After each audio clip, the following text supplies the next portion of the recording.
je vais faire une petite introduction avant de laisser la parole à nos amis du service de rhumatologie. Donc, pour ceux qui ne me connaissent pas, je suis Nicolas Autier, je suis médecin, psychiatre et pharmacologue. Et donc, j'assure la présidence de la Fondation Analgesia. J'ai succédé au professeur Alain Échalier, qui a fondé cette fondation. Et je vais vous dire un mot sur cette fondation pour ensuite rentrer dans le sujet de la soirée, puisque cette soirée s'inscrit dans le cadre de la Journée mondiale contre la douleur. Tous les ans, depuis 7 ans, 8 ans, à peu près, peut-être plus, on organise cette conférence, à peu près à la même date, sur des sujets différents, mais tous en lien avec des problématiques de douleur, et notamment de douleur chronique, puisque c'est le sujet sur lequel travaille cette fondation. Alors, je vais vous dire un mot sur cette fondation. D'abord, le contexte, hein, on redit un peu tous les ans, mais pourquoi faire une fondation dédiée à la douleur et dédiée au soutien à la recherche sur là où les douleurs, parce que finalement, on dit souvent la douleur, on a l'impression qu'il y a une douleur, un médicament, et on soulage. En réalité, il y a des douleurs qui sont différentes dans leur physiopathologie, comme on dit, dans les mécanismes qui les créent, et du coup qui sont différentes dans la façon de les traiter, de les appréhender, de les accompagner. Donc, ces douleurs chroniques, on s'y intéresse parce qu'en fait, elles sont tellement nombreuses qu'on les avait presque un peu oubliées. Et en 2016 a été créée cette fondation, je le disais, par le professeur Alain Échalier, qui est toujours le président honoraire de cette fondation, parce qu'on a au moins 10 millions, plutôt presque 12 millions même, de Français qui souffrent de douleurs chroniques. Alors, il n'y a pas de compétition entre les maladies, hein. L'idée n'est pas de dire nous, on est plus nombreux, mais nous, on est très nombreux, par contre, quand même. Et pour autant, on n'est pas forcément toujours bien identifié en tant que personne qui souffre de douleurs chroniques. Par rapport à d'autres pathologies qu'on peut connaître, qui sont, heureusement d'ailleurs, il y a moins de patients, mais qu'on identifie plus facilement. Je sais pas, la maladie d'Alzheimer, sclérose en plaques, c'est beaucoup plus précis. Voilà, ça correspond à des profils beaucoup plus précis de patients. Vous avez ici des exemples, évidemment, de patients concernés par cette douleur chronique, par ces douleurs chroniques, la migraine, la fibromyalgie, bien sûr, les patients souffrant de cancer qui peuvent avoir différentes douleurs, certaines maladies neurodégénératives, l'arthrose, on va en parler ce soir, puisque c'est l'une des plus fréquentes. En tout cas, c'est l'une des pathologies qui est la plus fréquente en termes de prévalence de manifestations douloureuses, l'endométriose, bien sûr, etc. On pourrait mettre le mal de dos, je cherchais, la lombalgie, le mal de dos, qui est, avec l'arthrose, font partie des deux situations cliniques les plus fréquentes, auxquelles peu d'entre nous vont échapper, peut-être d'ailleurs, en vieillissant, mais enfin de manière plus ou moins confortable, en tout cas, hein. Donc c'est un sujet important, mais qui est assez vaste, qui est assez hétérogène, et qui s'adresse finalement à des patients assez différents, avec des profils un peu différents.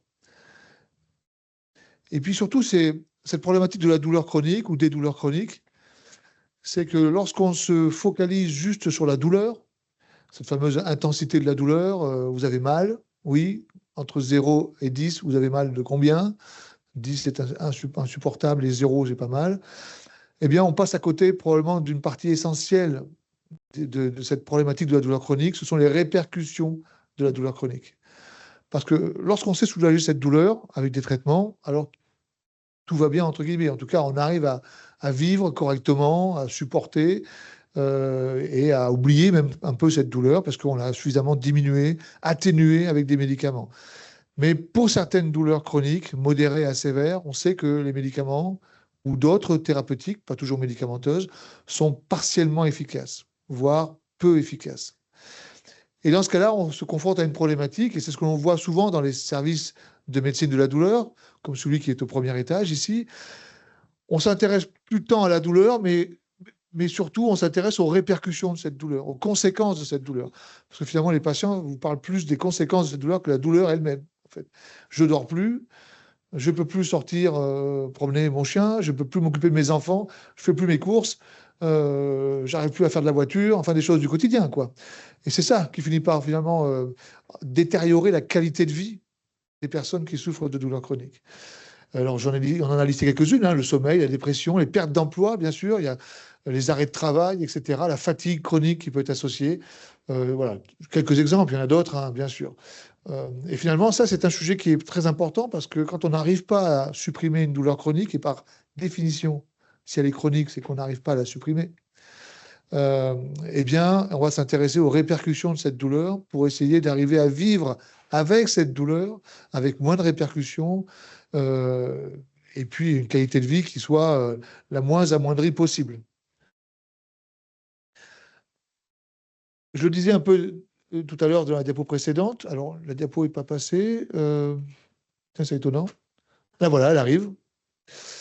Euh, euh, Pourquoi on en est encore là en 2024? Eh bien, parce que finalement, on est en 2024 et autant dans certaines pathologies, on voit des révolutions thérapeutiques, pharmacologiques, avec des médicaments qui sortent, et c'est une très bonne chose. En oncologie, bien sûr, dans le cancer, où il y a des progrès incroyables qui ont été faits, mais dans d'autres maladies inflammatoires chroniques, en rhumato, on dirait sûrement un mot, en dermatologie, etc. Autant en ce qui concerne la douleur chronique dont celle que je viens de vous parler, eh bien, en termes de traitement de cette douleur elle-même, il y a depuis plusieurs dizaines d'années aucune innovation pharmacologique, c'est-à-dire en termes de nouveaux médicaments, et même on pourrait dire aucune innovation vraiment thérapeutique, au sens plus large du terme. Donc c'est un vrai souci, parce que ça veut dire qu'on a quand même 10-12 millions de Français qui souffrent, pour lesquels, depuis plusieurs dizaines d'années, on ne sait plus quoi proposer. On ne sait pas quoi proposer. Pour la douleur. Alors après, on sait quoi proposer pour les répercussions de la douleur, mais pour la douleur elle-même, c'est difficile. On l'a dit, c'est pas toujours suffisant en efficacité. Parfois, c'est mal toléré. Certains médicaments entraînent des dépendances. Pas tous, mais certains. Les opioïdes, bien sûr. Vous avez entendu parler du tramadol, de la codéine, puisque vous avez peut-être entendu que l'agence du médicament va mettre sur ordonnance sécurisée, c'est-à-dire comme les stupéfiants, c'est-à-dire comme la morphine, les prescriptions de tramadol et de codéine. Est-ce que c'est une bonne chose ou une mauvaise chose? C'est pas le sujet ce soir, mais ça peut se discuter.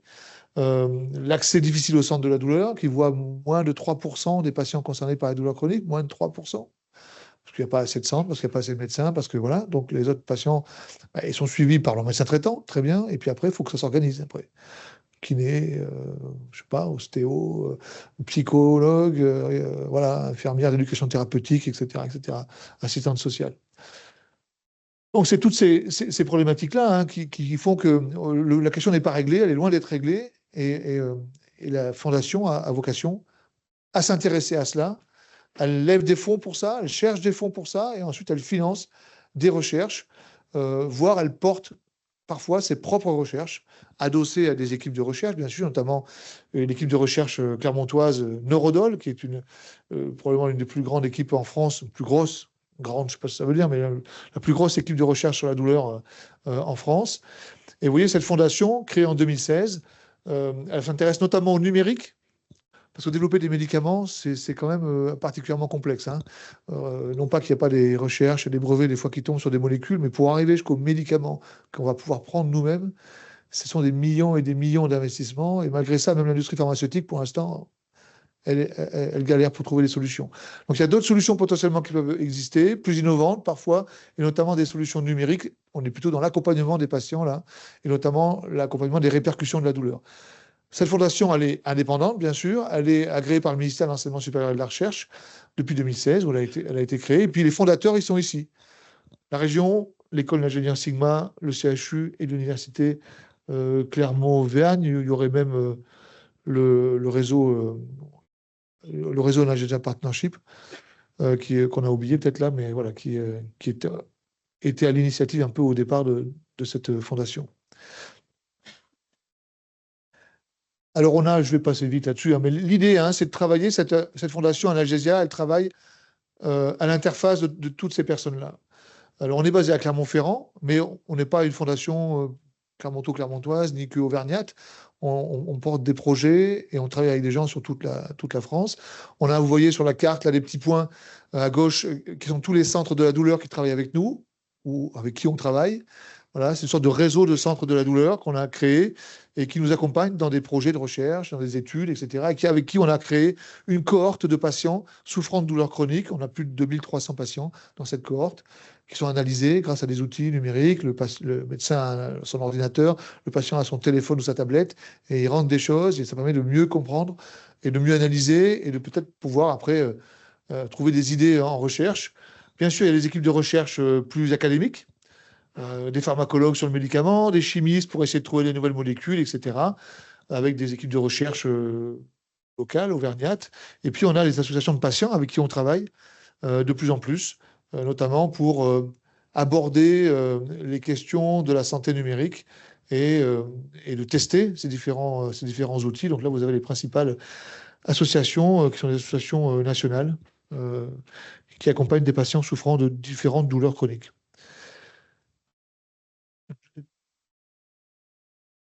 Oui. Je n'ai pas forcément la même chose entre mon ordinateur. C'est normal. Tac. Qui est-ce qui passe les diapos ici? J'ai beau être psychiatre, mais quand mon cerveau se dissocie, je ne suis pas très à l'aise. Hein. Voilà. Alors, je vous parlais des thérapies numériques. On peut afficher les quatre. Voilà. Voilà ce que font, un exemple de ce que peut faire la Fondation, pour laquelle elle lève des fonds. Elle va chercher des fonds français, européens, privés. C'est plusieurs millions d'euros hein, pour tous ces projets-là, avec voilà, cette cohorte qui s'appelle IDOL à gauche, où on accompagne actuellement 2300 patients qui sont connectés, on va dire, avec leurs médecins, et pour lesquels on collecte des données qu'on va pouvoir analyser pour essayer de mieux comprendre, par exemple, pourquoi il y a des profils de patients qui ont une réponse positive aux médicaments et d'autres non. Par exemple, pour donner un exemple, voilà à quoi ça peut servir.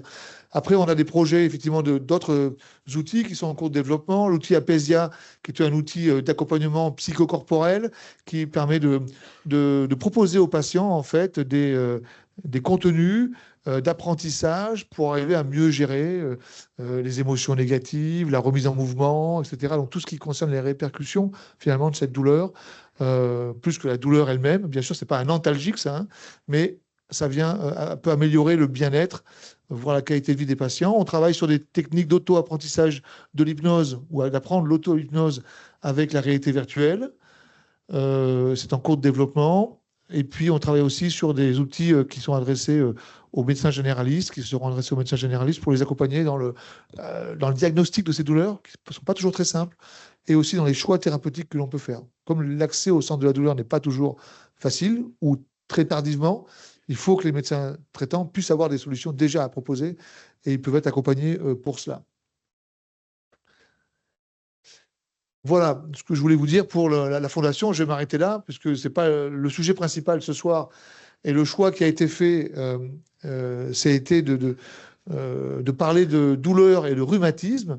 Je remercie le professeur Sylvain Mathieu et Françoise Fayet, qui travaillent tous les deux, qui se présenteront et vous diront ce qu'ils font dans ce domaine-là, mais qui vont venir vous parler effectivement de leur expérience en tant que soignants des patients qui souffrent de ces pathologies rhumatismales, qui sont très souvent, presque tout le temps, presque même, associées à des douleurs. Je pense que c'est quasi inévitable, plus ou moins importance en fonction des traitements, mais où il y a toujours de la douleur, voire des poussées douloureuses, puis parfois des fonds douloureux associés. C'est un sujet qu'on n'avait pas évoqué jusqu'à présent, alors qu'il était tellement évident, en fait. Donc, ça nous a paru évident de vous parler de ça ce soir, et je leur passe la parole. Françoise et Sylvain, vous pouvez me rejoindre. On fera à la fin, pendant la présentation, vous pouvez réfléchir à des questions, si vous le souhaitez. On a dû vous laisser les petits papiers. Et puis ensuite, on fera la synthèse des questions pour pouvoir la poser aux intervenants. Voilà. Ouais, tout va bien, ça va bien se passer. Merci Sylvain, je te passe le micro. Merci. Si on a mal aux jambes, on s'assoit. Ouais, ça se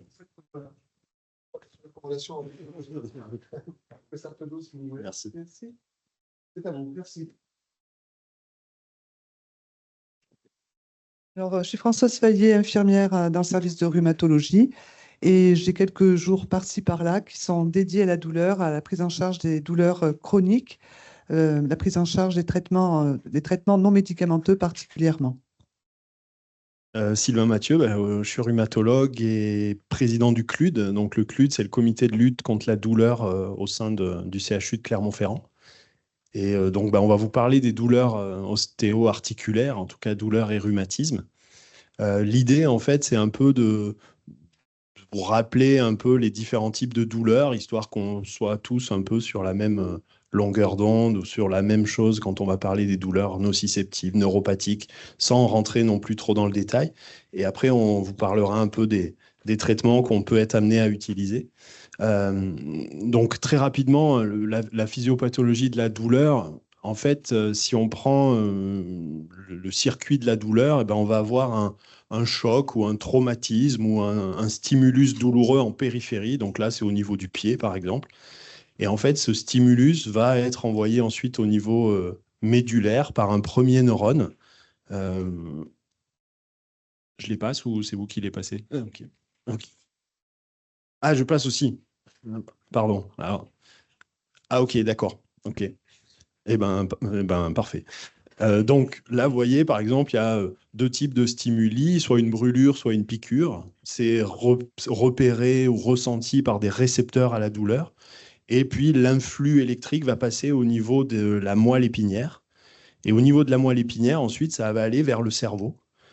Et au niveau cérébral, l'endroit où va arriver cet influx électrique, eh ben, ça va permettre éventuellement de repérer la zone douloureuse, en l'occurrence le pied, donner des informations sur le côté émotionnel ou l'émotion que peut générer une douleur, parce que souvent, par exemple, ça vous est peut-être arrivé où on voit quelqu'un qui va chez le dentiste et donc ça nous rappelle éventuellement des événements douloureux. Donc ça, c'est tout le côté émotionnel, mémorisation de la douleur, et ça, c'est au niveau cérébral.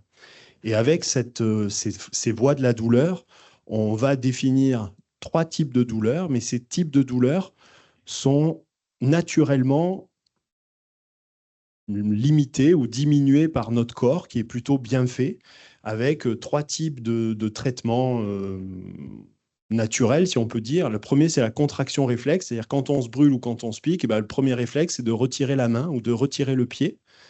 Il va y avoir ensuite un phénomène de gate controller. C'est quoi? C'est qu'avec le toucher, sur la zone douloureuse, on va avoir tendance à frotter la zone. En fait, ça dilue un peu le message douloureux. C'est-à-dire, au lieu d'avoir un point douloureux très, très, très intense, ça va faire que la douleur va être sur une zone avec une intensité un peu plus faible. Et puis, la partie descendante, c'est-à-dire qu'au niveau cérébral, cela va entraîner la libération d'endorphines, donc qui sont les morphiniques, les opioïdes naturels. Et donc, ces 3 éléments vont être là naturellement pour diminuer la douleur. Et c'est pour ça que de temps en temps, on a des stimuli douloureux que l'on arrive à réguler et pour lesquels on n'aura pas forcément besoin de traitement. Les endorphines, c'est ce que vous avez certainement entendu parler chez les gens, notamment qui font de la course à pied, qui aiment courir longtemps, dire se faire mal, on dit souvent chez les sportifs. Lui, il aime bien se faire mal.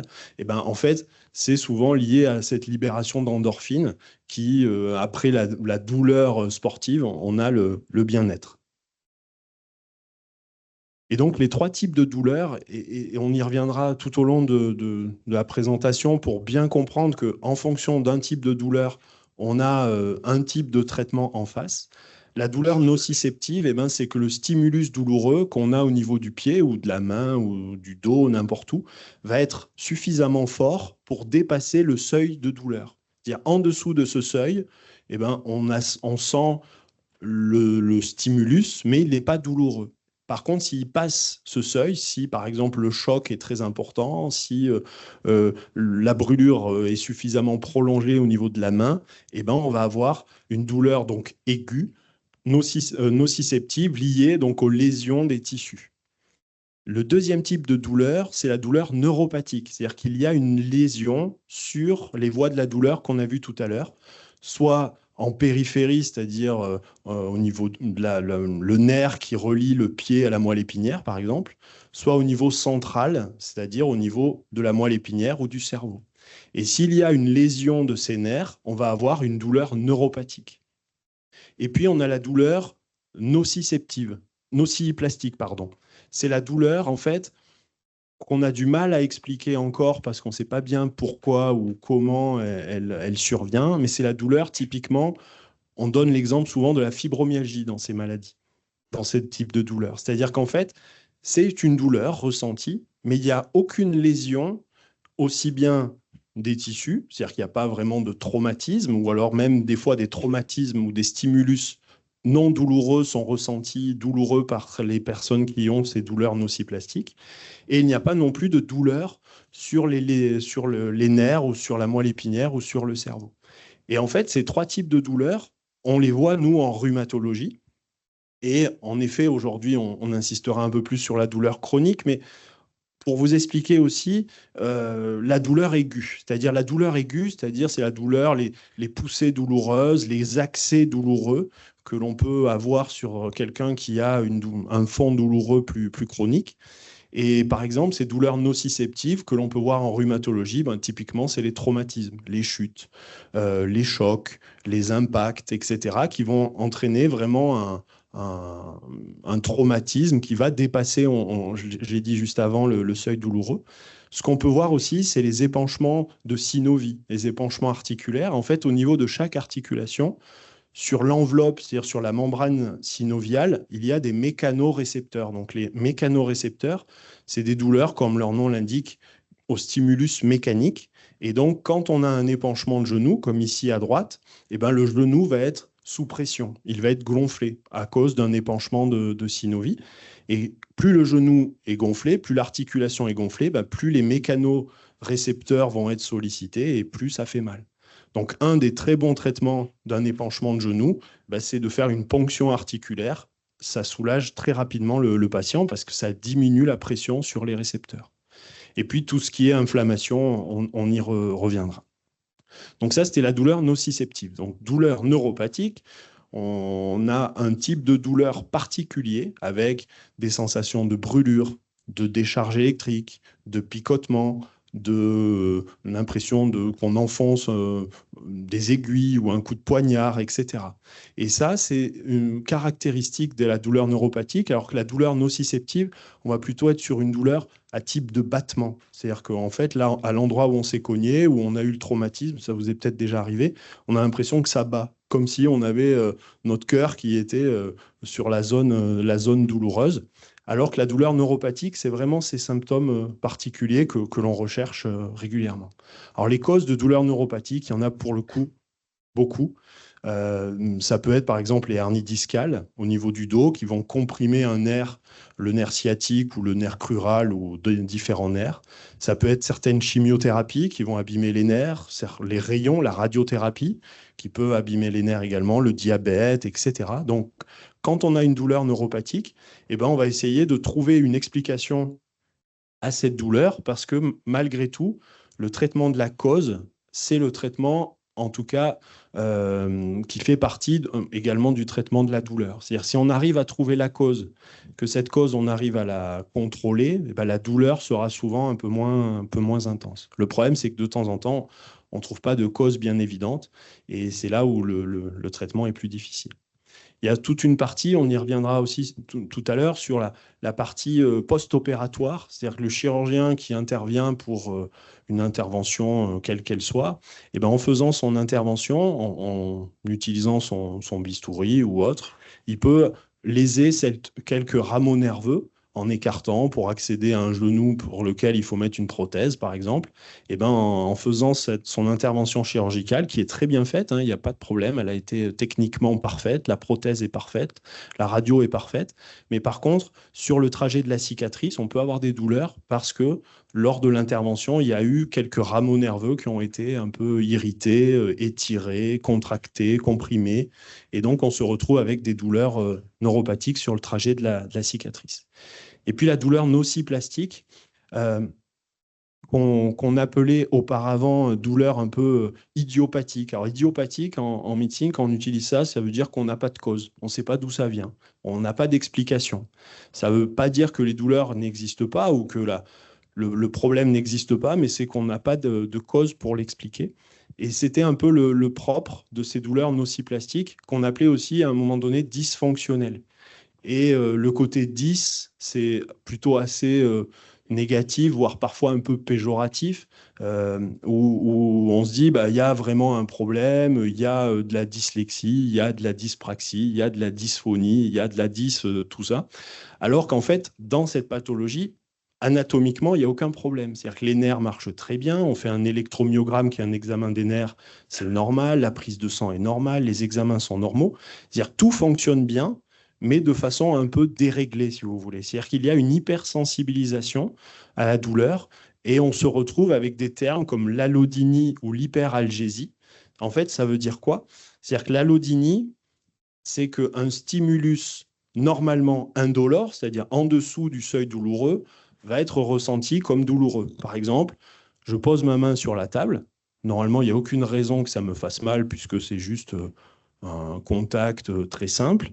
Sauf qu'en fait, en cas de douleur nociplastique, d'hypersensibilisation à la douleur, eh ben, ce contact peut être ressenti de façon douloureuse. Ou quelqu'un qui va juste me toucher un peu ou m'appuyer un petit peu, c'est pas quelque chose de normalement douloureux, mais par contre, c'est douloureux. Et ça, c'est l'allodynie. Par opposition, mais un autre terme, c'est l'hyperalgésie, où là, par contre, je vais me cogner avec un stimulus douloureux, donc il va dépasser le seuil de ma douleur. Par contre, normalement, ce choc, je vais le ressentir à, on va dire, une intensité de 4 sur 10 pendant 20 secondes. Et ben, en cas d'hypersensibilisation, le même choc, je vais le ressentir à 8 sur 10 pendant 10 minutes. Ce n'est pas du tout que c'est inventé, que c'est simulé, etc. C'est juste que la réponse au stimulus est vraiment exacerbée. Et c'est pour ça que c'est des fois difficile avec le corps médical quand on a ces douleurs nociplastiques, parce qu'il n'y a pas d'explication. Et surtout, on ne comprend pas pourquoi la douleur est vraiment ressentie trop forte. Et c'est parfois difficile, surtout que nous, notre formation médicale, c'est un problème, un médicament ou un comprimé. Et en fait, dans la douleur nociplastique en cas de fibromyalgie, par exemple, les traitements, les médicaments ne sont pas très efficaces. Donc, heureusement, c'est en train d'évoluer un petit peu avec justement le fait de mieux connaître l'existence de cette maladie, de mieux connaître aussi la douleur nociplastique, et ça permet d'éviter un peu des fois des tensions. Et alors pourquoi c'est important de définir un peu ces différents types de douleurs? Parce que si on en revient aux médicaments, puisque c'est quand même une partie, les traitements pharmacologiques de ce qu'on peut utiliser pour la prise en charge de la douleur, et en fonction de la douleur, par exemple la douleur nociceptive, donc c'est la douleur où il y a un traumatisme, un choc en périphérie qui dépasse le seuil douloureux, et ben là, on peut utiliser des antalgiques antinociceptifs, parmi lesquels on retrouve le paracétamol, les anti-inflammatoires, la morphine, la codéine, etc. Donc ça va plutôt être utilisé pour les douleurs aiguës ou les accès aigus sur quelqu'un qui a un fond douloureux. En cas de douleur neuropathique, on va plutôt être soit sur une douleur localisée, et on peut utiliser des patchs d'anesthésiques locaux, des patchs de capsaïcine, on y reviendra un peu tout à l'heure, ou alors c'est une douleur un peu plus généralisée, un peu diffuse, et à ce moment-là, on peut utiliser des antidépresseurs ou des antiépileptiques.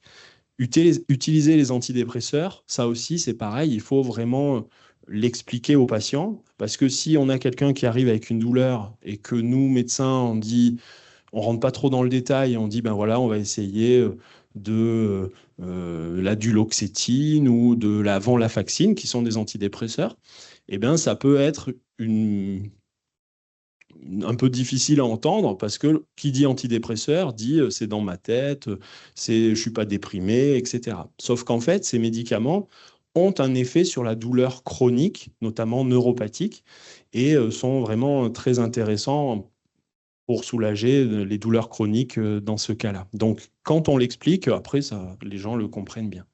Et la douleur nociplastique, alors là, c'est un peu plus compliqué. Il y a aussi l'intérêt de la duloxétine, donc l'antidépresseur, mais c'est surtout une prise en charge un peu globale avec des traitements non pharmacologiques, non médicamenteux, sur lesquels on reviendra tout à l'heure.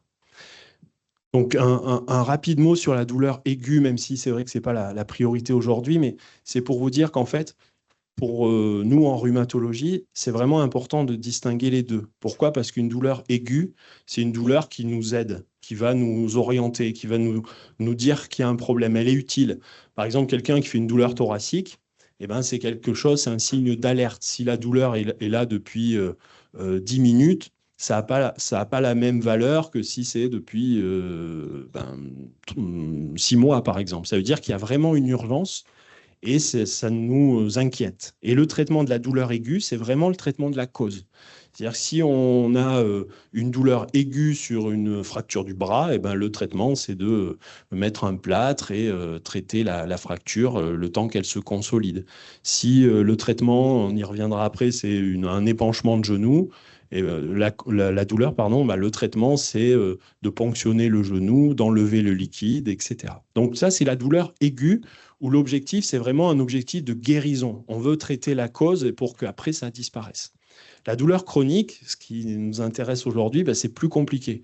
On n'arrivera jamais à l'enlever. On n'arrivera jamais à la rendre, à la mener à zéro. Par contre, on réussira par différents types de prises en charge un peu multiples et complémentaires à la rendre acceptable. Mais cette douleur chronique, en soi, elle ne sert à rien. Elle est là, elle est présente, mais elle ne va pas nous aider. C'est un peu quelque chose d'inutile, quelque chose d'un peu parasite qui nous gâche un peu la vie, quoi. Donc, juste pour vous prendre 2 exemples de cas un peu aigus qu'on peut faire. Donc, l'épanchement dont on a parlé tout à l'heure. Et en fait, cet épanchement, quand on voit une arthrite, c'est-à-dire, pardon, c'est bon, un épanchement de genou, d'articulation, donc c'est rouge, c'est chaud, c'est gonflé, etc.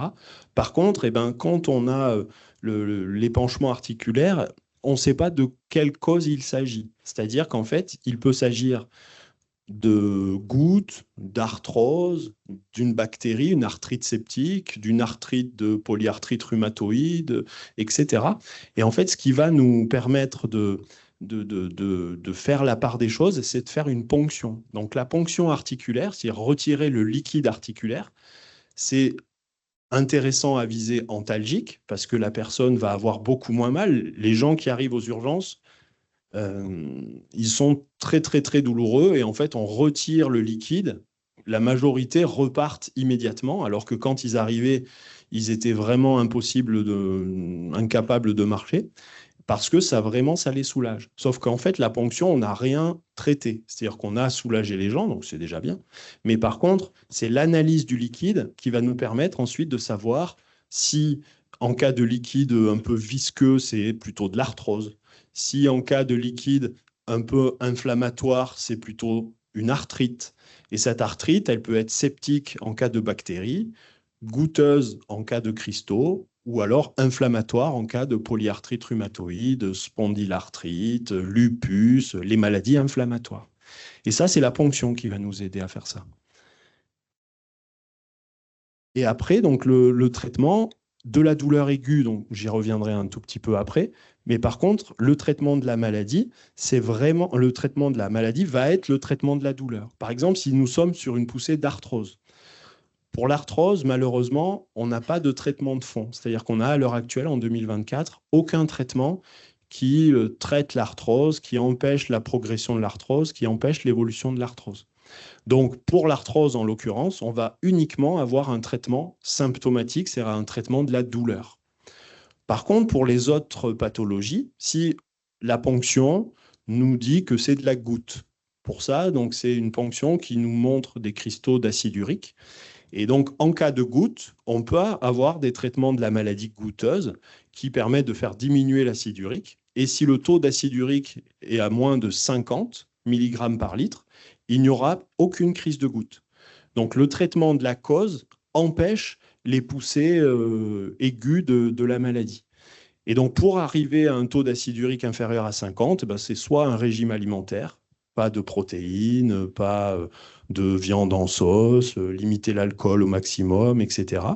Et si ça ne suffit pas, on a après des médicaments, mais c'est des médicaments à vie, pour empêcher que l'acide urique remonte. Mais là, c'est un exemple de traitement de la maladie qui évite les poussées aiguës. L'arthrite septique, c'est vraiment ce que nos internes préfèrent comme sujet de thèse, comme sujet de recherche. Pourquoi? Parce que grâce aux antibiotiques, là pour le coup, on guérit le problème, définitivement. La goutte, on le contrôle. Mais si on arrête le traitement, eh ben, l'acide urique va remonter et on aura de nouveau des crises de gouttes.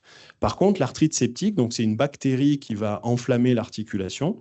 Si on traite la bactérie avec des antibiotiques, eh ben, le problème est réglé. Et ça, nos internes adorent parce qu'ils ont vraiment l'impression d'être efficaces, quoi, d'être actifs, de soigner le patient, de guérir le patient. Alors que pour tous nos autres problèmes d'arthrite, on ne le guérit pas, on le contrôle. Et pour nos problèmes d'arthrose, on n'a pas de traitement. Donc, c'est vrai qu'ils aiment bien ce sujet-là. Par contre, si on n'a qu'une arthrite sans microcristaux, et ben là, on se retrouve dans les pathologies comme la polyarthrite rhumatoïde, la spondylarthrite. Et là, c'est un petit peu comme l'arthrose, on a des traitements qui contrôlent la maladie, qui l'empêchent d'évoluer. Et là, on retrouve des traitements comme le méthotrexate, le plaquenil, l'hydroxychloroquine, vous en avez peut-être entendu parler pendant le Covid, c'était un peu à la mode à un moment donné. Et puis surtout, ce qui a changé, c'est les biothérapies. En fait, il y a 25 ans, la polyarthrite rhumatoïde ou la spondylarthrite, c'était comme l'arthrose. Il n'y avait pas vraiment de traitement. Et puis, il y a eu une évolution énorme avec des biothérapies, donc c'est des traitements biologiques qui sont venus de la connaissance de la biologie de la polyarthrite, comment ça marche. Et avec ces médicaments, les patients sont en rémission, c'est-à-dire qu'en gros, la polyarthrite est toujours là, mais elle est complètement endormie, complètement absente.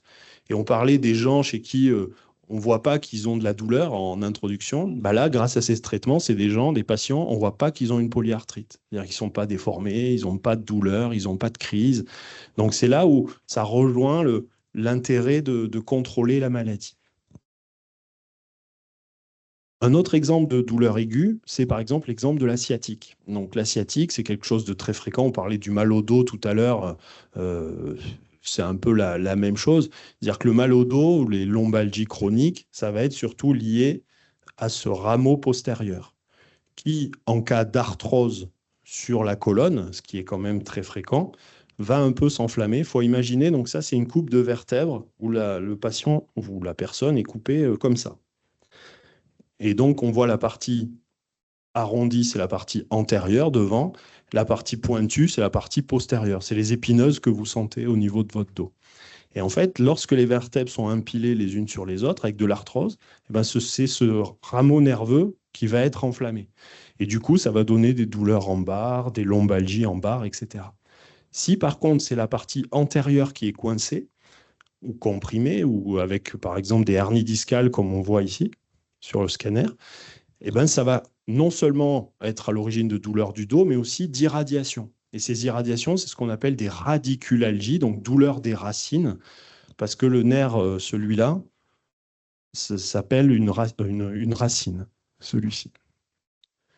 Et donc, on va se retrouver avec des gens qui ont des douleurs dans les jambes.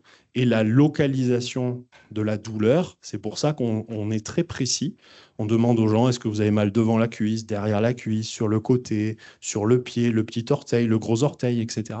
Parce que ça nous aide à savoir quel nerf est coincé. Et en fonction du nerf qui est coincé, il faut vraiment qu'il y ait une bonne concordance. La concordance, ça veut dire, si j'ai un patient qui a une douleur sur le trajet envers, ça veut dire que ça correspond au nerf, à la racine S1.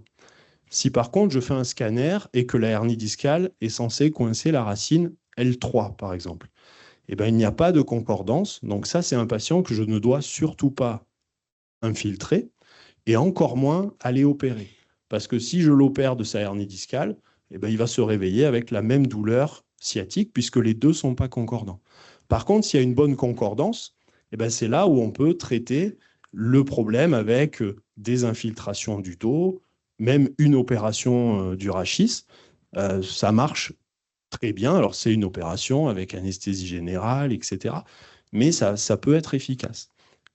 En général, le repos et les infiltrations, ça règle, on va dire, 80% des problèmes de sciatique ou de cruralgie ou de radiculalgie.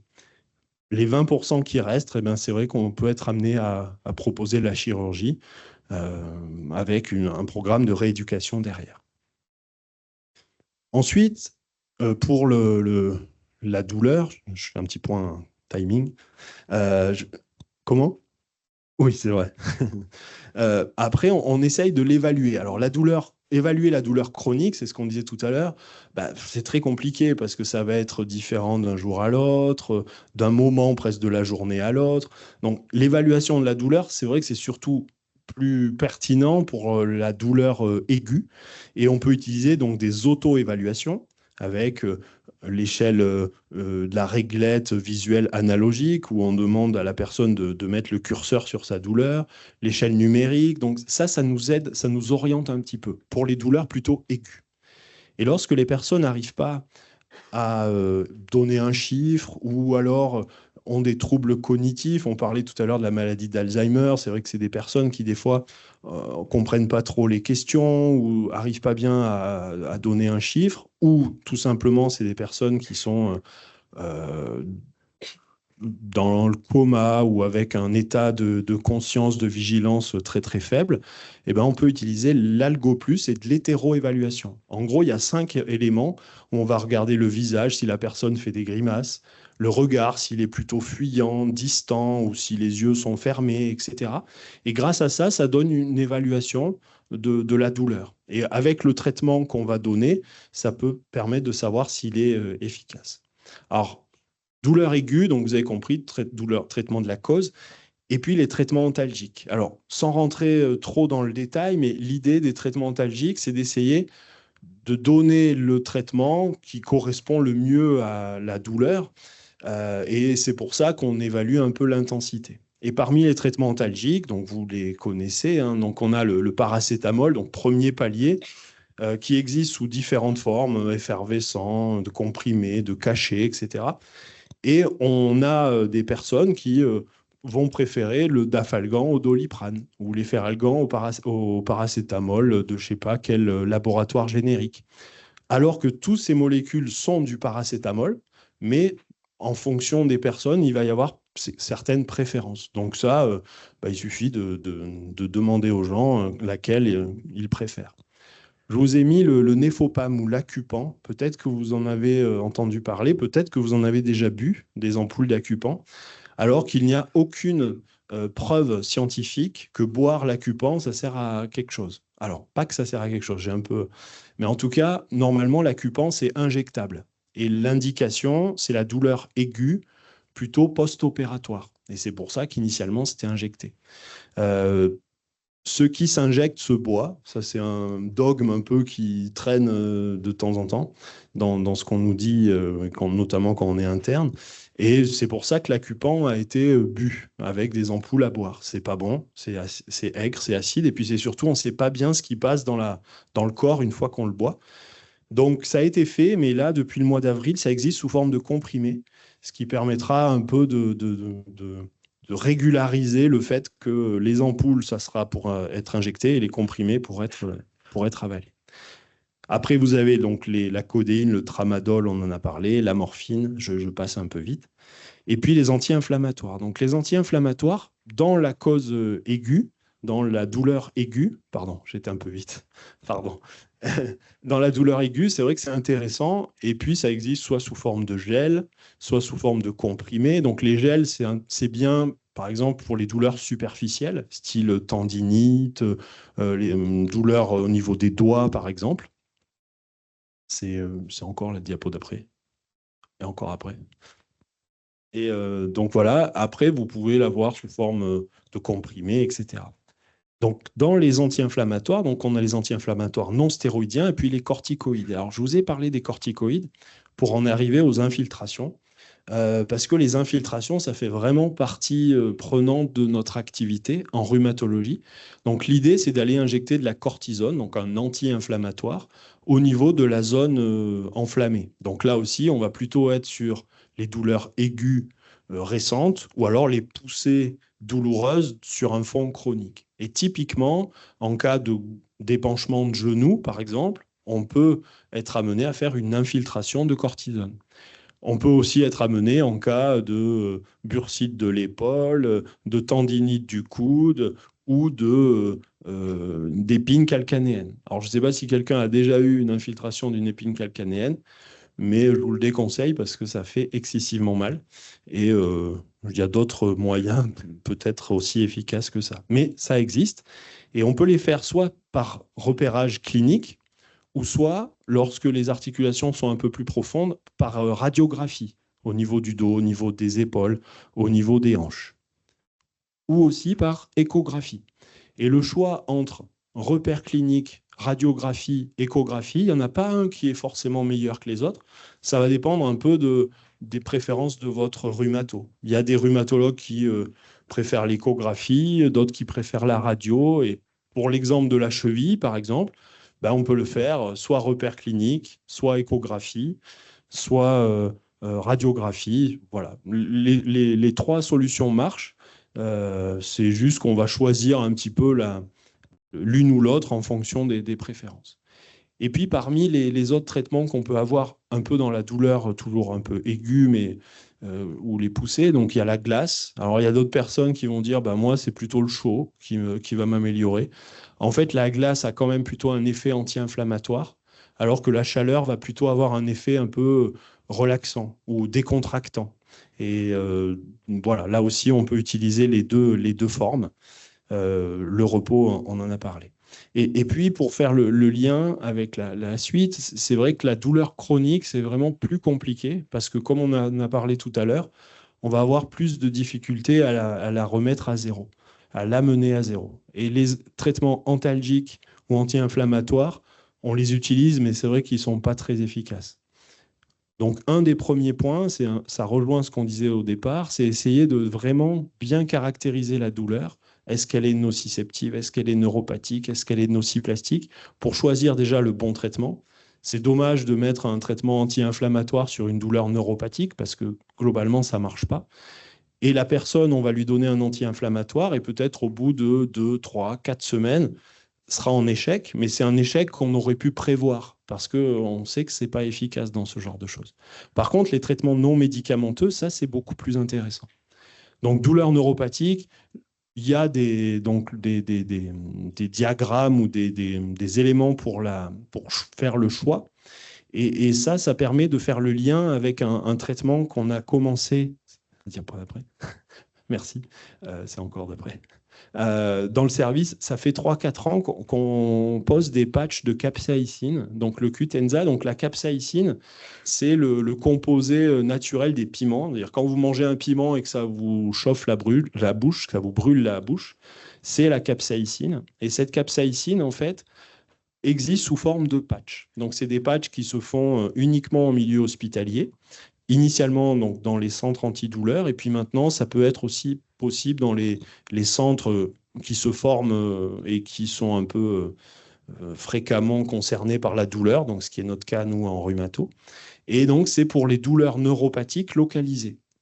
Et donc, c'était pour vous montrer un peu notre expérience rapidement. Donc, on a traité une centaine de personnes avec sur des trajets de cicatrices, sur des neuropathies périphériques, sur des séquelles de radiculalgie, donc de sciatique, de l'algodystrophie, du zona, etc.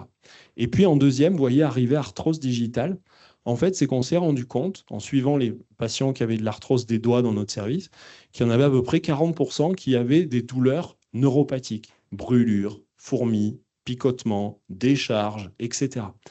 Et donc, les premiers patients qui venaient pour post-opératoire de cicatrice, donc en pratique, ce capsaïcine, on délimite avec le patient la zone qui fait mal, on la découpe sur un patch, et puis on colle le patch pendant 30 minutes à 1 heure. Et puis après, le patient rentre chez lui. Là, ce qu'on faisait, c'est les chutes de patch, c'est-à-dire ce qu'on n'utilisait pas et qui était voué à être à la poubelle. On a traité des patients avec l'arthrose digitale en disant, on va essayer, peut-être que ça va marcher. Et on a eu, par chance, ou en tout cas des bons résultats avec des personnes qui étaient vraiment très améliorés, très soulagés, en disant bah, moi, il n'y a jamais rien qui a marché. Et puis là, j'ai été bien pendant 2, 3 mois. Et donc, on s'est mis à l'utiliser dans une indication qui était vraiment un peu inattendue, si vous voulez. Et globalement, ces patchs, alors, on est encore sur de la douleur chronique. Donc, vous voyez, la douleur passe de 7 à 4. Mais il y a 50% des gens qui se disent, un peu plus de 50 d'ailleurs, qui se disent vraiment soulagés. Avec une amélioration, ils sont plutôt satisfaits. Et cette amélioration, elle persiste un peu dans le temps. On a, après 2 pauses, 20, sur 25 personnes, ben, il y en a 18 qui constatent que ça les améliore encore.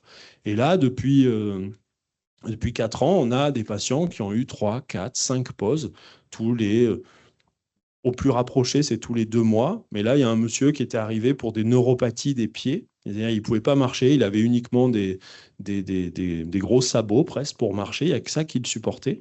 Et depuis, bah, ça l'a bien aidé. Et il reprend maintenant une marche un peu plus confortable pendant 5 ou 6 mois durant lesquels on le traite. Donc c'est intéressant. Mais il faut vraiment que la douleur soit neuropathique. Si la douleur n'est pas neuropathique, ça ne marche pas. Déjà, on n'a pas le droit de les utiliser, ces patchs.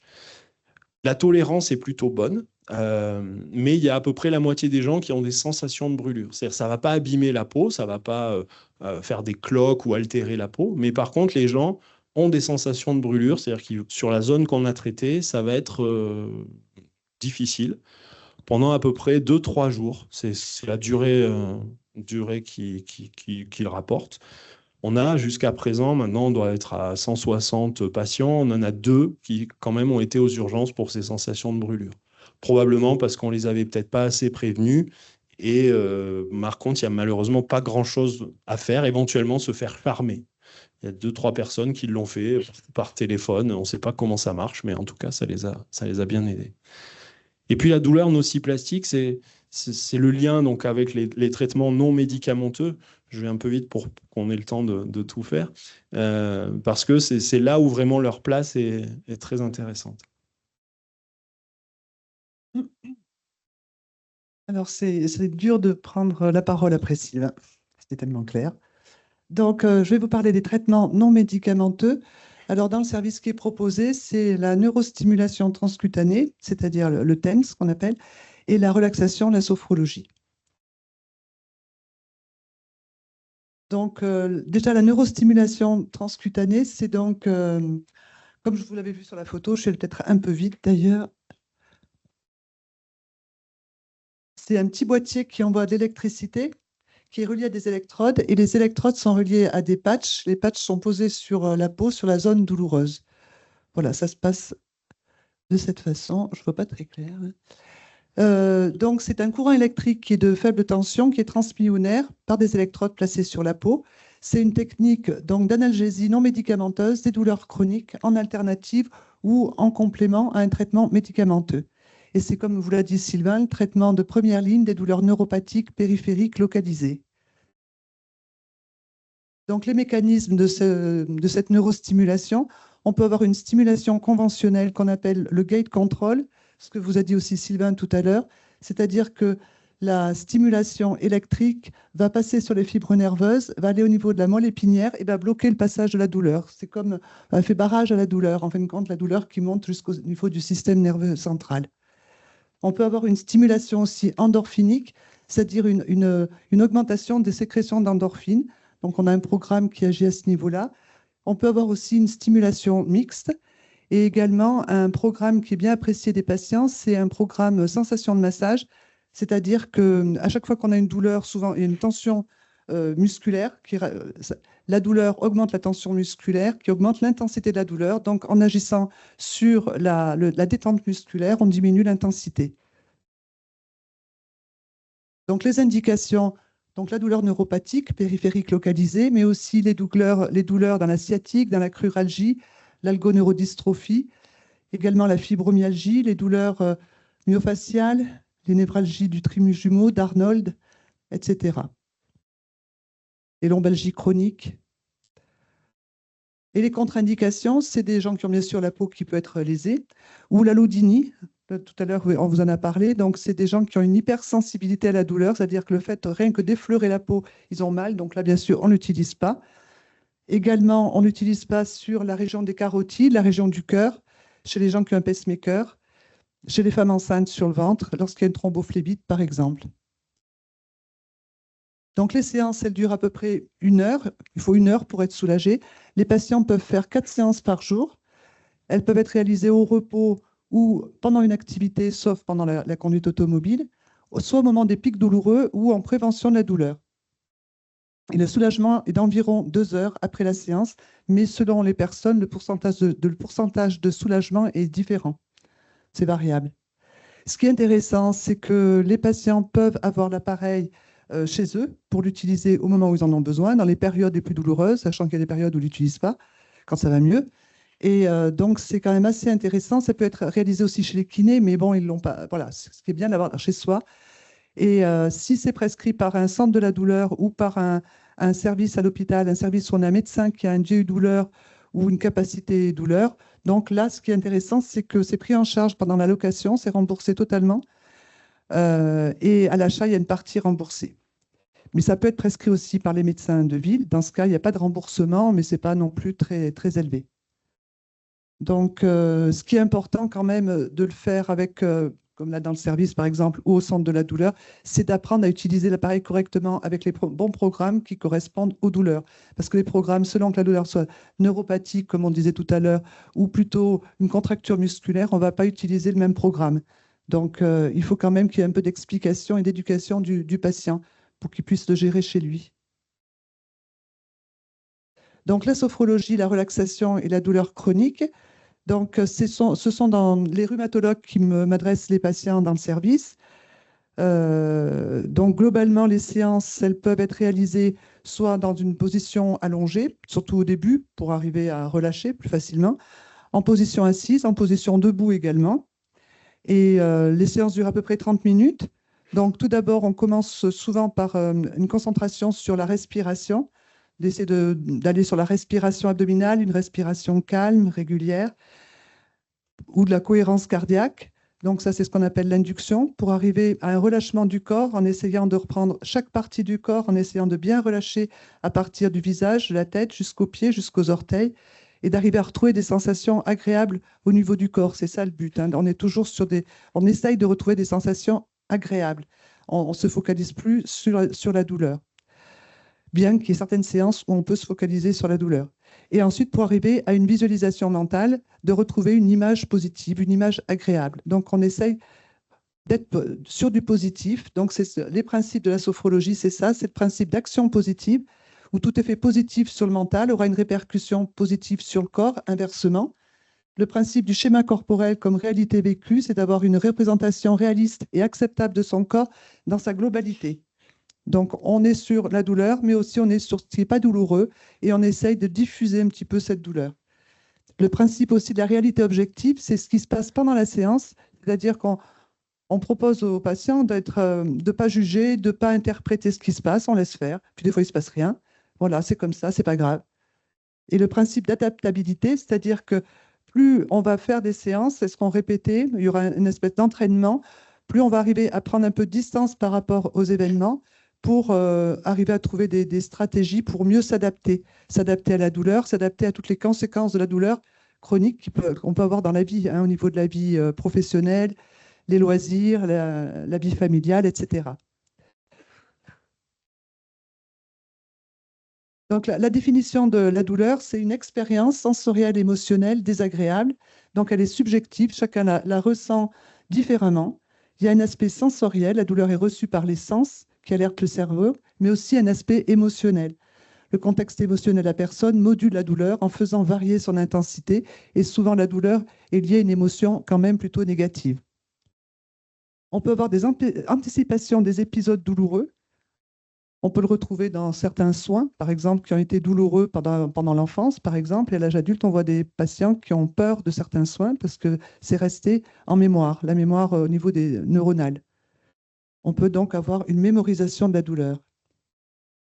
Donc, par rapport à l'aspect sensoriel avec la sophrologie, on agit au niveau du relâchement musculaire qui va permettre donc de diminuer la douleur, de ressentir, comme je vous disais, les parties du corps qui sont moins ou pas douloureuses, de retrouver des sensations peut-être de lourdeur, de légèreté, de chaleur, Après, les sensations, elles viennent comme elles viennent, hein. Voilà, sur le moment, c'est comme ça. À un autre moment, ça pourrait être différent. Au niveau de l'aspect émotionnel, eh ben, c'est l'intérêt aussi de la respiration. On commence par la respiration abdominale. On essaye de contrôler cette respiration, c'est-à-dire qu'on va dans le cerveau rationnel pour sortir du cerveau émotionnel. Et les visualisations positives, bien sûr, qui permettent de retrouver soit pas d'émotions, soit des émotions positives, on essaye. L'anticipation des épisodes douloureux. Donc là, c'est des techniques en sophrologie qui permettent d'anticiper. Par exemple, ça peut être une personne qui a peur d'une intervention chirurgicale, donc on va proposer des séances par rapport à ça, où on va essayer de vivre, d'imaginer cette situation, mais d'une façon agréable. On peut avoir aussi, par exemple, des gens qui ont peur d'une activité physique, la marche, par exemple, aller marcher 1 heure ou 2, bon, mais je sais que je vais avoir mal, j'ai mal au dos, donc j'y vais pas. Ça va être essayer de se visualiser après une marche où tout s'est bien passé et d'essayer de plus en plus de rentrer dans cette situation, par exemple. L'autre jour, j'ai eu une jeune fille aussi qui a un traitement pour sa polyarthrite, des injections. Ça fait pas mal d'années. Et là, elle n'en peut plus des injections. Et à chaque fois, maintenant, elle a mal, alors qu'avant, elle supportait bien la douleur et elle ne la supporte plus. Bon, là, on a fait des séances qui étaient orientées sur ce genre de douleur. Donc là, on n'est plus vraiment dans la douleur chronique. Quand je parle des injections, c'est plutôt la douleur aiguë. Mais quand c'est répété, une douleur aiguë peut devenir chronique. D'où l'intérêt de prendre en charge la douleur aiguë. Donc, globalement, la sophrologie, au niveau des voies de la douleur, elle agit sur les contrôles inhibiteurs de la douleur. Donc, comme vous l'a dit Sylvain, au niveau de notre corps, notre système nerveux, c'est bien fait. On peut contrôler la douleur par les endorphines, par plein de choses, par la diversion, etc.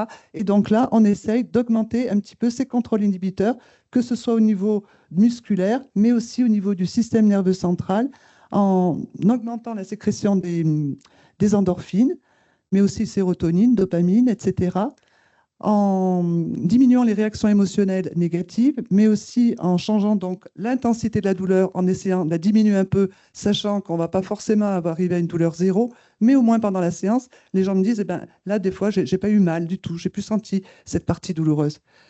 Et en essayant, des fois, de changer des réactions comportementales qu'on peut avoir. Donc, que ce soit le TENS ou la sophro, on agit sur les contrôles inhibiteurs de la douleur.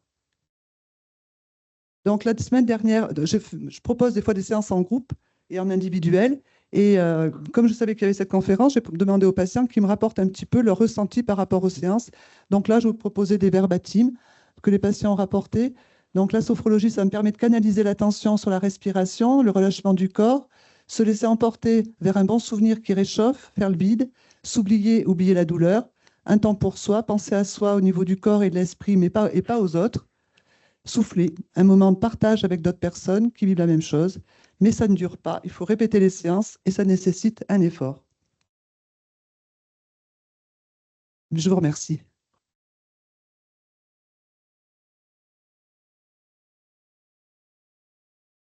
Donc, 2-3 diapos pour faire le lien. L'idée, en fait, c'était vraiment de vous montrer qu'il y a à la fois le côté prise en charge médicamenteuse ou pharmacologique, et puis le côté traitement non médicamenteux. Donc, l'idée, c'est vraiment de trouver la bonne association, le bon dosage.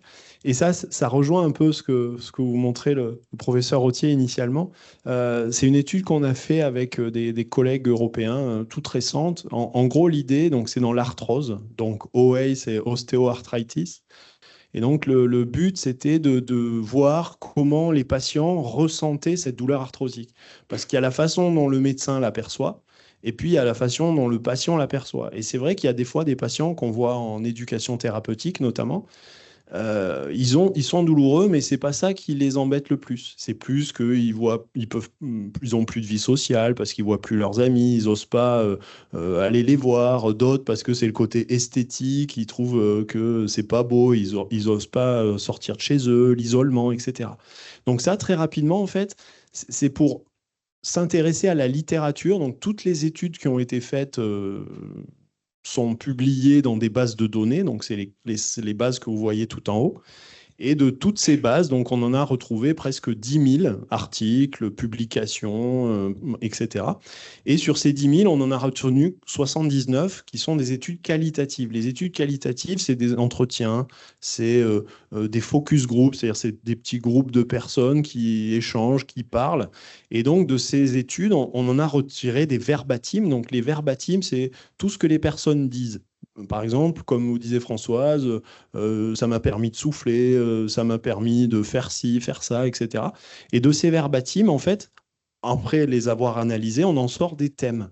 Et parmi les thèmes associés à la douleur de l'arthrose, eh ben, on retrouve la fatigue, le fait que les patients se sentent épuisés. Et parfois, c'est plus la fatigue qui les gêne que vraiment la douleur, que c'est une maladie incurable, qu'il y a des difficultés de sommeil, etc. Donc c'est pour illustrer les propos initiaux, comme quoi il y a la douleur, mais il y a aussi tous les autres éléments à prendre en compte, et que pour qu'on essaye d'améliorer le patient, il faut prendre aussi en compte ces éléments-là.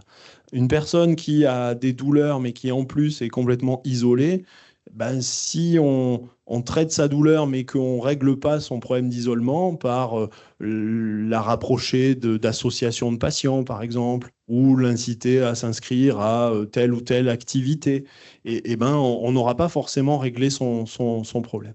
Et donc voilà, donc c'est une étude qui a été faite, qu'on a présentée au congrès américain de rhumato. Donc ça montre l'intérêt quand même de l'arthrose, et c'est un peu l'objectif. C'est-à-dire l'arthrose, on dit toujours, bah, c'est de l'arthrose, il n'y a rien à faire, on ne peut pas la traiter, on ne peut rien y faire.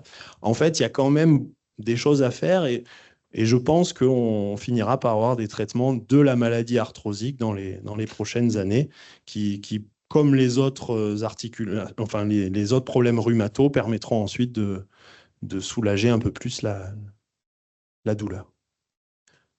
Voilà, donc on est ouvert aux questions. Donc, on vous passe le micro. Comment vous voulez faire?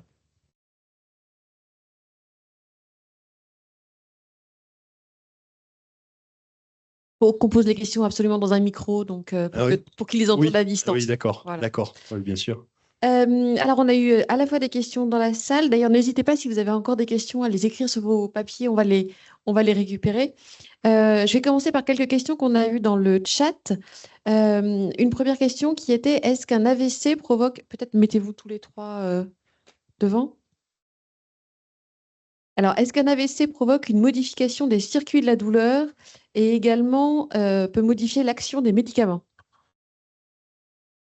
Alors pour la première partie de la question, la réponse est oui, puisque comme on l'a dit en préambule, une atteinte du système nerveux central peut être à l'origine de douleurs.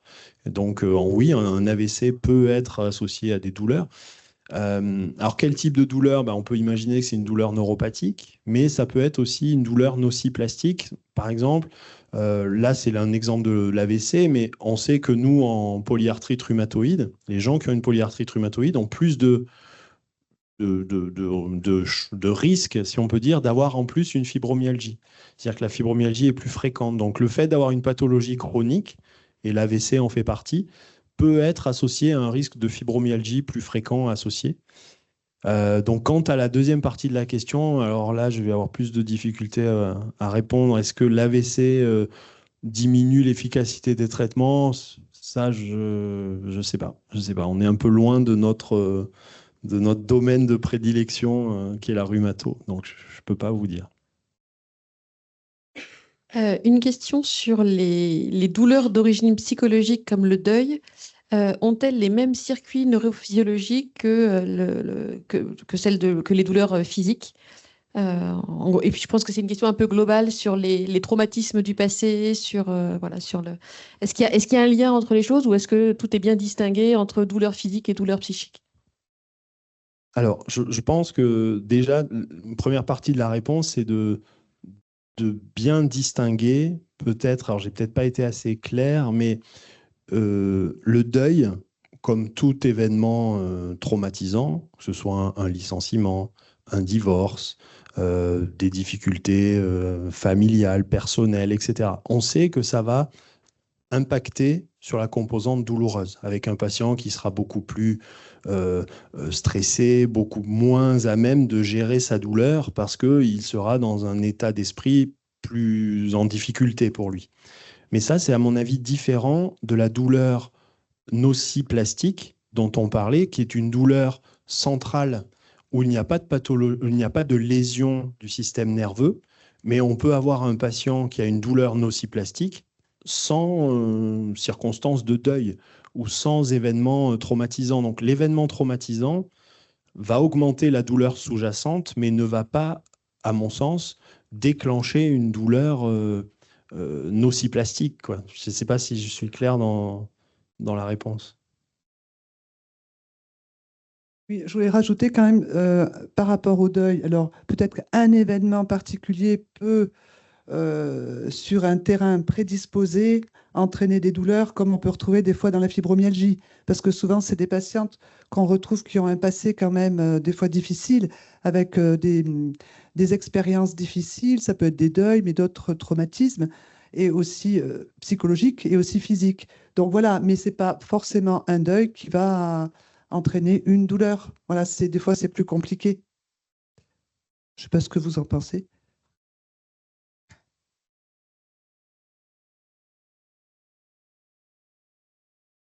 Une question sur l'arthrose, y a-t-il une origine génétique?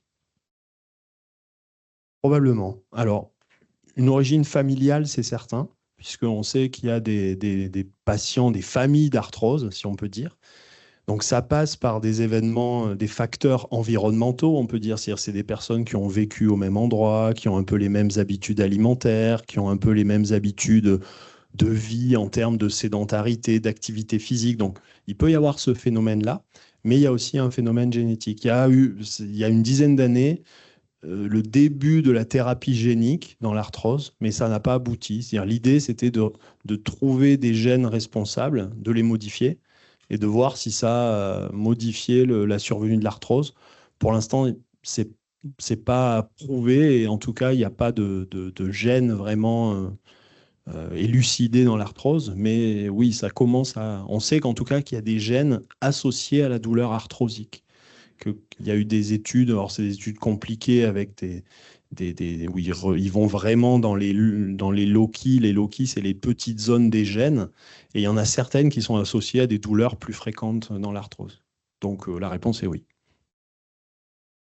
Alors peut-être une question pour vous, Françoise, sur la méditation de pleine conscience. Vous avez parlé de la sophrologie. Est-ce que la méditation de pleine conscience, c'est un sujet qui peut être aussi utilisé, faire quelque chose qui peut être utilisé pour les patients?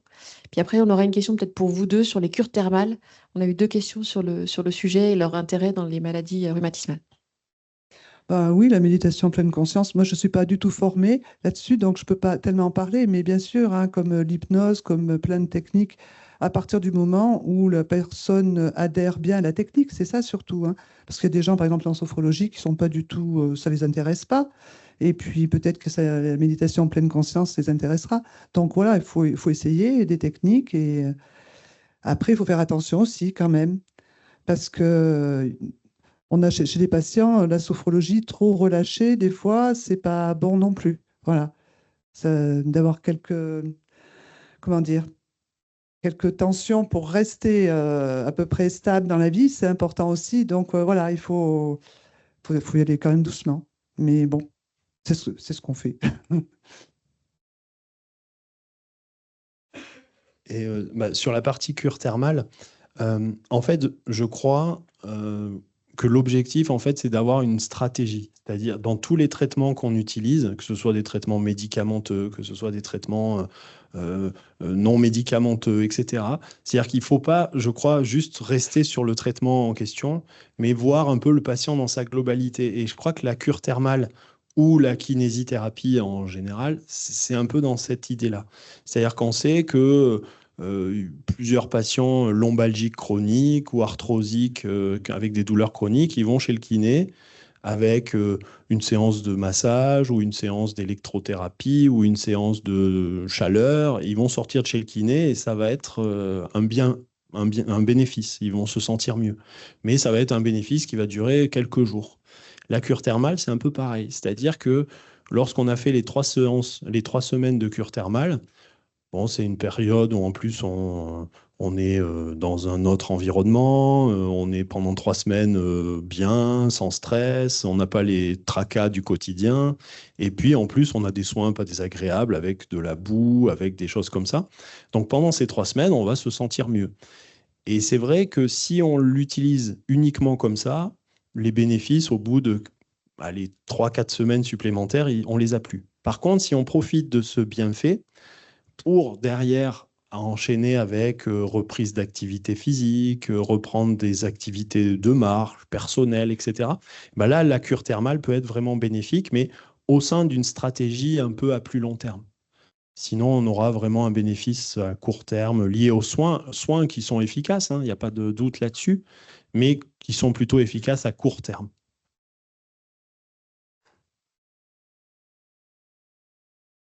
On a aussi une question sur, très spécifique, quel est le traitement de première intention du rhumatisme psoriasique? Oh, non, c'est quelqu'un qui avait préparé sa question. Question en ligne. Question en ligne. Alors, c'est compliqué. Hein, c'est compliqué. Là, on avait 3 quarts d'heure pour parler de la douleur. On pourrait prendre 3 quarts d'heure pour parler du rhumatisme psoriasique. En gros, si vous voulez, le traitement de première intention, ça dépend en fait de quelle forme de rhumatisme psoriasique vous avez. Quel est votre âge? Quels sont les signes de gravité? Donc, c'est dur comme question. Il y a des patients, ça va être uniquement des anti-inflammatoires. Parce que dans le rhumatisme psoriasique, pour ceux qui n'ont pas cette maladie, en fait, c'est un rhumatisme inflammatoire qui associe 2 formes de maladies. Qu'on peut avoir soit les 2 en même temps, soit les 2 séparément. Il y a une forme axiale qui fait que les gens ont mal au dos. Mais ce n'est pas des lombalgies comme les gens qui ont des lombalgies chroniques, ça va être des lombalgies inflammatoires. Ça va les réveiller vers 5 heures du matin. Ils vont être très, très raides pendant plus d'1 heure le matin. Et ça, c'est la forme axiale, mal au dos.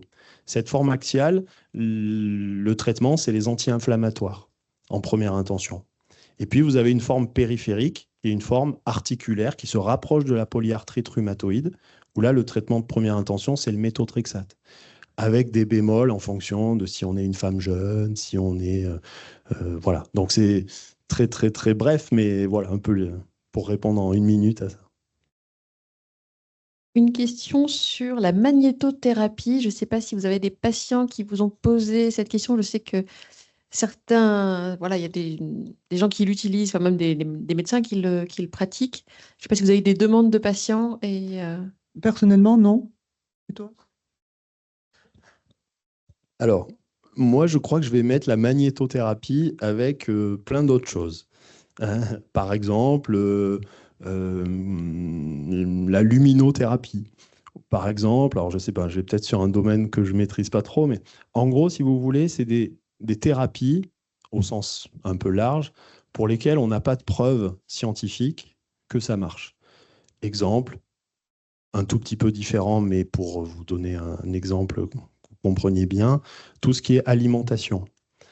Aucune preuve que ça marche de suivre un régime sans gluten. Aucune preuve que ça marche de suivre un régime sans lactose. Par contre, quand on parle avec les patients, ça marche. Et des patients qui font en effet du magnétisme et qui sont transformés. D'autres patients qui boivent de l'eau de telle ou telle source et ils sont transformés. Le problème, je crois, ce qui est important, c'est de savoir dans quel cadre il l'utilise. Si c'est un patient qui va me dire j'ai une polyarthrite rhumatoïde, je me traite au magnétisme, je vais lui dire attention, parce que la polyarthrite rhumatoïde peut vous déformer, peut vous abîmer, peut vous dégrader les articulations. Donc le magnétisme, là, pour le coup, c'est peut-être, pourquoi pas, mais en complément d'un traitement qui, lui, pour le coup, a prouvé son efficacité. Dans l'arthrose, ça va être un peu différent, puisque je n'ai pas, moi, de traitement de la maladie. Donc, je vais être à la recherche de traitements qui soulagent la douleur. Et si le magnétisme en est un pour ce patient, eh ben, pas de problème, hein. Il continue. Mais personnellement, je ne vais pas le proposer parce que, en tant que scientifique, je n'ai pas de preuve que ça marche. Mais ce n'est pas parce que j'en ai pas que pour ce patient, ça n'en est pas pour lui, quoi. une dernière question, mais qui n'est pas simple. Peut-être que je demanderai à la personne qui l'a posée de la reformuler, parce que je ne sais pas ce qu'il y a tout à fait derrière, mais la question est comment travailler sur les causes plutôt que sur le curatif. C'est assez vaste. Eh ben, je dirais c'est simple quand la cause est évidente. C'est-à-dire qu'en fait, si on a une cause évidente de douleur, ben, ça va être relativement simple. Par exemple, on prenait l'exemple de la sciatique. Si on a une sciatique typique, que l'on fait un scanner, qu'on trouve une hernie discale, eh ben le traitement de la cause va être relativement évident et on va y arriver. Et donc, on va réussir à régler la conséquence, qui est la douleur, si vous voulez. Par contre, si la cause n'est pas évidente ou si c'est des causes multiples, des causes intriquées, bah là, ça va être très compliqué. Alors, il faut, je pense, du coup, parler j'allais dire du patient en général, mais c'est-à-dire de tout ce qu'on a vu à la fin, c'est-à-dire le retentissement sur sa vie personnelle, sur sa vie professionnelle, familiale, pour essayer un peu de détricoter l'ensemble de ces conséquences. Mais ça va être compliqué, à mon avis, de trouver un traitement de la cause dans ce cas-là. C'était ça, hein, comment traiter la cause et pas les conséquences, c'est ça? Bah, c'est difficile de faire l'un sans l'autre en même temps. Sauf que le problème, dans certains cas, la cause, on n'a pas de traitement. on n'a pas de traitement. Donc on est bien obligé de se focaliser sur les conséquences pour le coup. Une nouvelle question qui est arrivée entre-temps sur le chat. Pourquoi dit-on que la douleur ou la maladie est psychologique alors que la personne souffre réellement? Ça, je pense que c'est des mauvais patients vécus, qui l'ont entendu, voilà, des mauvais vécus de patients. Alors, bah c'est tout le problème, tout ce qu'on a montré dans les premières diapos, c'est qu'il y a vraiment la douleur au sens maladie physique avec un impact sur le corps, et puis il y a tous les répercussions, le ressenti, ce qui est plutôt le côté psychologique. On peut, alors peut-être la personne, c'est ce qui s'est passé, ça rejoint ce qu'on disait, c'est-à-dire que de temps en temps, on a des douleurs qu'on n'explique pas anatomiquement ou il n'y a pas de lésion, il n'y a pas d'anomalie, il n'y a pas de... Et donc dans ces cas-là, on a vite dit, parce que on n'a pas non plus dans ces cas-là beaucoup de solutions thérapeutiques, de dire bon bah c'est psychologique, c'est dans la tête. Laissez-moi tranquille et puis je ne peux rien pour vous. C'est peut-être un discours qu'on peut avoir nous en tant que docteur parce que malheureusement, pour ces patients-là, on n'a pas beaucoup de solutions faciles. Mais le fait de dire c'est psychologique, ça ne veut pas dire que la douleur n'est pas réelle. C'est juste que peut-être c'est une façon maladroite de dire qu'elle n'est pas liée à une lésion anatomique ou à quelque chose de visible anatomiquement ou physiopathologiquement. Et du coup, là, je pense que c'est la même personne qui pose la question suivante, hein, qui est la somatisation, les douleurs psychosomatiques viennent-elles uniquement du psy? Et là, un traitement psychiatrique est-il nécessaire? Là, je crois que nous avons la personne adaptée. Non, mais ça fait écho aussi aux questions lorsqu'on dit la douleur, c'est dans la tête.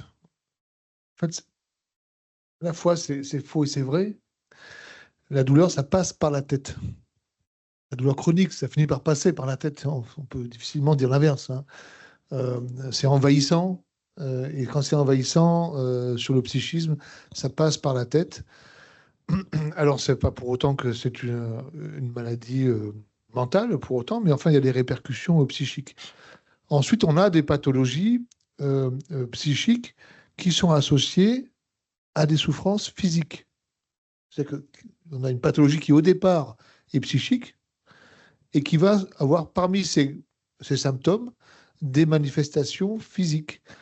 On retrouve ça chez les gens qui sont particulièrement anxieux, par exemple. Et le modèle même typique, c'est l'hypocondrie. Très anxieux et en fait, son anxiété, elle va passer par le corps. Il va multiplier les examens, il va avoir peur d'être malade, même si on le rassure, hein, voilà. Et ça peut paraître un peu irrationnel. Et donc, on voit que il ne faut pas chercher forcément à dissocier le corps de la psyché, Parce que dans le domaine des pathologies chroniques, ça ne fonctionne pas. On a, à moins de couper la tête. Mais quand on coupe la tête, on résout pas mal de problèmes, mais on en entraîne d'autres. Donc, il ne faut pas chercher à essayer de séparer les choses, mais il faut chercher plutôt à les expliquer, à comprendre pourquoi les choses sont intriquées entre notre cerveau, notre psychisme, nos pensées, nos émotions et la souffrance qu'on a dans notre corps, qui est physique. Parfois, c'est l'un qui provoque l'autre, parfois, c'est l'autre qui va provoquer une souffrance mentale. Je vais dire, peu importe.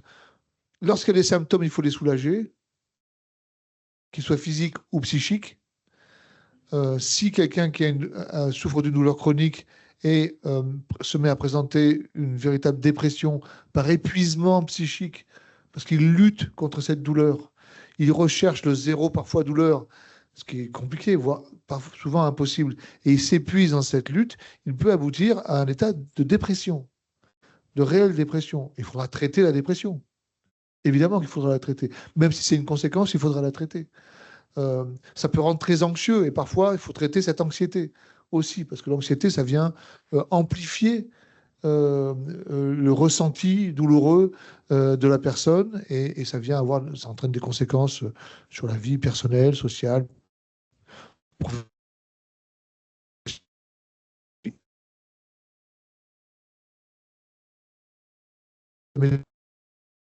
Les intitulés où on prend holistique, c'est qu'on prend en charge le patient.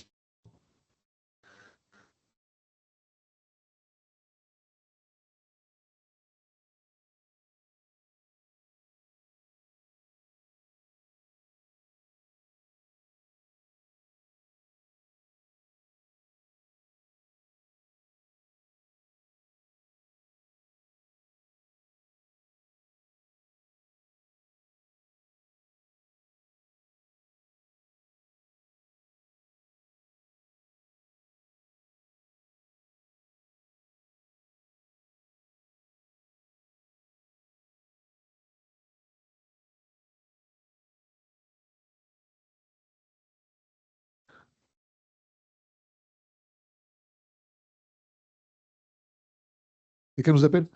Non, quelqu'un veut se connecter. Donc voilà, donc c'est assez complexe comme relation, mais c'est pas.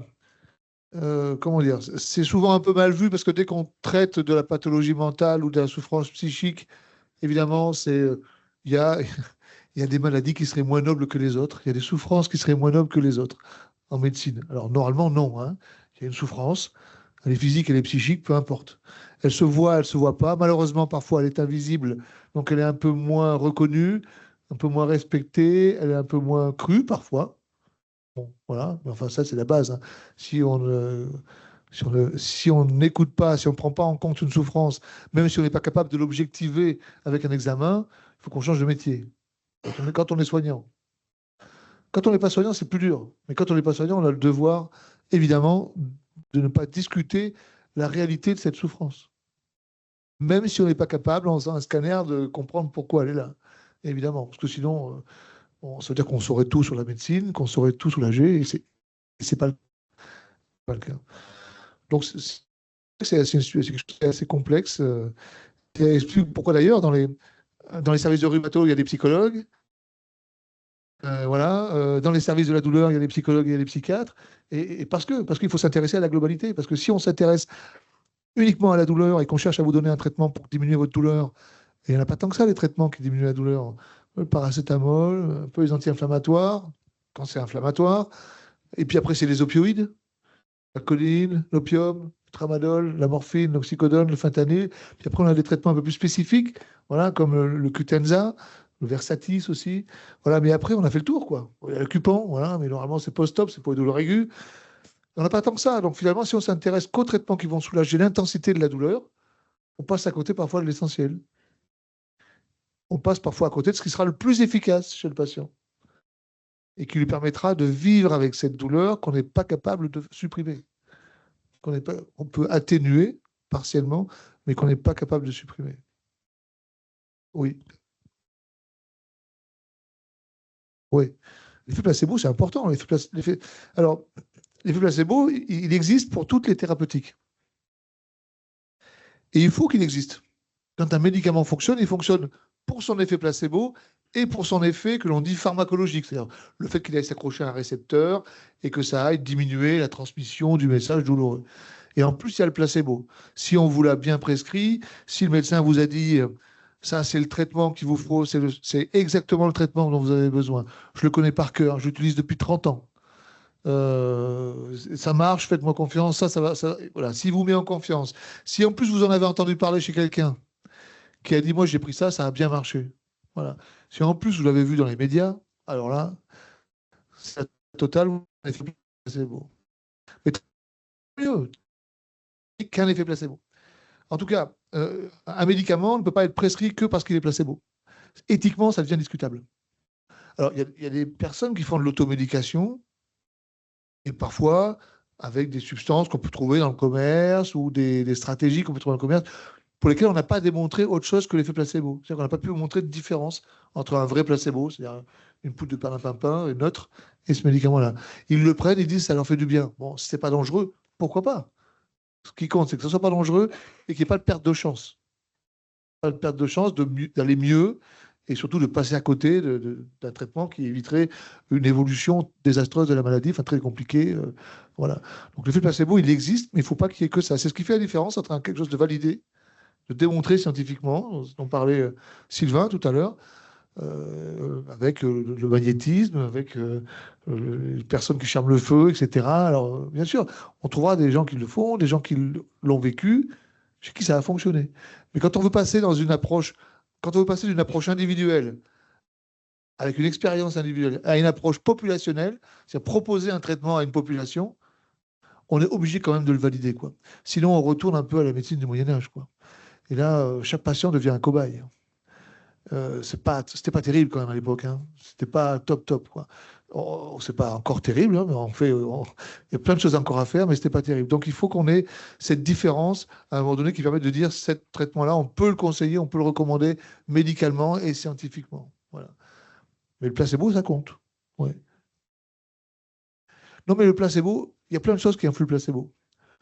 Alors, les couleurs, il y a effectivement franchement, le pharmacien, en fait, Alice. Non, mais les laboratoires, ils avaient des codes couleurs. Le vert, le bleu, le rouge, ça n'a pas les mêmes effets, ça n'aurait pas les mêmes effets. C'est pour ça que les gélules ont des couleurs différentes. Je vais m'arrêter là parce qu'après, je vais tomber dans l'irrationnel et je ne sais pas trop ce que je vais raconter. Mais il y avait des choses comme ça, hein, une couleur plus apaisante fait dormir, une couleur, voilà, etc. On donne plus trop, on donne plus vraiment de médicaments placebo. Voilà. Mais par exemple, le prix du médicament peut avoir un effet. On sait que si on donne un médicament à deux groupes de personnes, un qui coûte, on leur dit, voilà, ce médicament, il soulage votre douleur, il est efficace, en plus, il coûte 1 euro la gélule, en plus, c'est avantageux, il n'est pas très cher. Et on donne à un autre groupe, ce médicament-là, c'est le même, la même forme, la même couleur, et il coûte 15 ou 20 euros le médicament. Il est cher celui-là, mais c'est parce que et ben, vous allez voir que dans le groupe où c'est plus cher, ça va mieux fonctionner.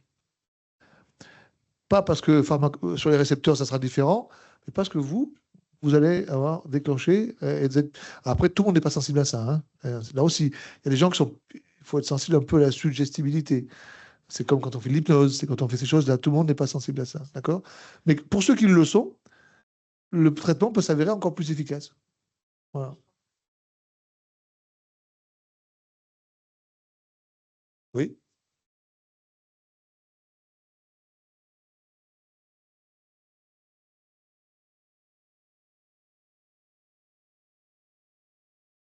Oui. Mais si vous changez le médicament qui fonctionne dans sa couleur, dans sa forme, dans son mode de prise, c'est ce qui se passe avec les génériques. C'est ce qui s'est passé. Maintenant, un peu moins, parce que maintenant, les génériques ont pris beaucoup de place. Mais au moment où on a basculé de ce qu'on appelle des princeps, avec un nom commercial, à des génériques, certains patients se sont trouvés assez mal à l'aise, parce que pas intentionnellement, mais voilà, il y a eu une sorte de perte de confiance. Est-ce que c'est vraiment le même?